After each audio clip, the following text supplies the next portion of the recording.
Hello, this is Myra Elaine from the Buying Space channel. This morning I'm reading from Proverbs. I'm reading through the book of Proverbs. I'm not doing the traditional reading where people will read a chapter a day, and I'm not reading verse by verse either, but I am reading verse clusters. And sometimes I'll read two verses. Sometimes I'll read five verses. Sometimes I'll read entire chapters. But this morning, I am going to read only one verse. And that verse is Proverbs chapter 3,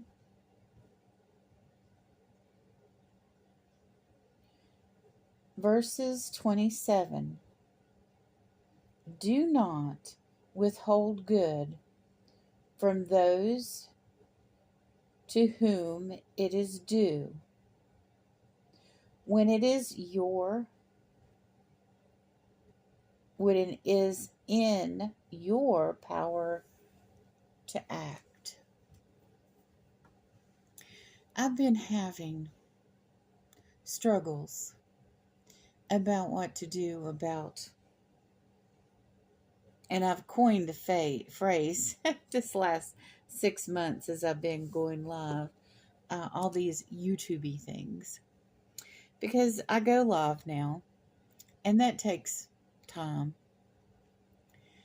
And before that, I was torn between doing my videos for unboxings and for my Bible readings, and how much time to spend watching videos of those who watch my videos, and of spending time in live chats and networking and talking to people and meeting people. And then also watching videos that I like to watch, and videos that give me different perspectives on what I'm reading in the Bible. So I like to listen to sermons. I like to go to lives and hang out.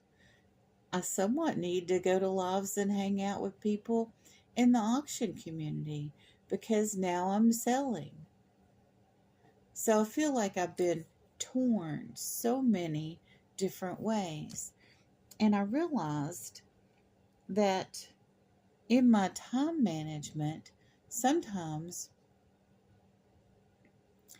I was not paying attention to those who were paying attention to me. And a lot of my time was being spent with people that didn't pay attention to me, that didn't help me with my channel. And I didn't want to be like, oh, one hand washes the other. And I didn't want to be resentful towards those that I'd spent time with. But this really helped me to read this verse. Do not withhold good from those to who it is due. So who is it due to in this case? It's due to the people that come to me, that help me. And I need to do it in a way it's not a punishment to those that aren't helping me. Some of the content out there that I watch where no one is coming and networking with me on my channel when I make a comment is invaluable information to me that helps me do my research. So how do you determine how to spend your time? So one of the things I'm going to do is the people that spend their time with me are going to be my priority. And the people that are doing good, have a ministry, they're helping others in some way, not necessarily a ministry, maybe an outreach, that sort of thing. also will be a priority. The people that give me information that I need. So the chat rooms I've been hanging out in, that no one hardly in that chat room is networking with me. Um, and the information is not something that requires a lot of expertise. If for some reason, I used to hang out, was years ago, with these four gentlemen that continually talked about selling an eBay. I didn't have an eBay store. I gained a lot of information. I probably know a lot more about eBay than some eBay sellers. So I wasn't gleaming a lot of knowledge from that. Occasionally, I would hear something that I needed to know as a buyer. I occasionally heard something I needed to know about the United States Postal Service. But all in all, I spent hours and hours on that channel not gaining any information I needed for my life, or something that was beyond what I could look up myself. So, I love the people that hang out there. I mean, it was when YouTube live chatting was new to me, but now I really need to look at my time as money, and I need to give credit where credit is due, just like it says here in the Bible. And I want to thank those of you that listen to me. And if you think that I'm not giving you credit where credit is due, give me a poke. And I'm not talking about a Facebook poke, and I'm not talking about a literal poke, but, come to one of my posts in addition to my videos, because a lot of you watch my videos, and say on one of my posts, "Hey, Myra, I got a new video," or tag me in a video if you're watching my content. Now, don't tag me in a video or live and then come just make a post and not watch my content. Then, you're not due any credit to me if you're not giving me, if you're not helping me out. Not that I don't want to be generous to people, but at the same time, I have to be realistic. I have to put, like in your priorities, it's God, it's family, it's church. On YouTube, you have to make a decision on what your priorities are going to be. And here it says in Psalm 3, verse 27, "Do not withhold good from those to whom it is due." So if you're due something from me and I've withheld that goodness of spending time and helping you too, please let me know. I will be more attentive to who's coming to my lives and going back to their channels. For the longest time, uh, my chat was not being saved for my lives, and now it is. So every time I do a live, that's one of the things I need to do, is I need to go back and watch that live, look at that chat, go to the channels that have come to me. And anytime I get a comment, I need to go look at those channels, make sure that I've subscribed, and watch a video if they've watched one of my videos, watch a short if they've watched one of my shorts, if they've made a comment on a post, make a comment on their post. And that's going to be my time management for YouTube. I spend too much time on YouTube. So I also need to give credit where credit is due in my real life.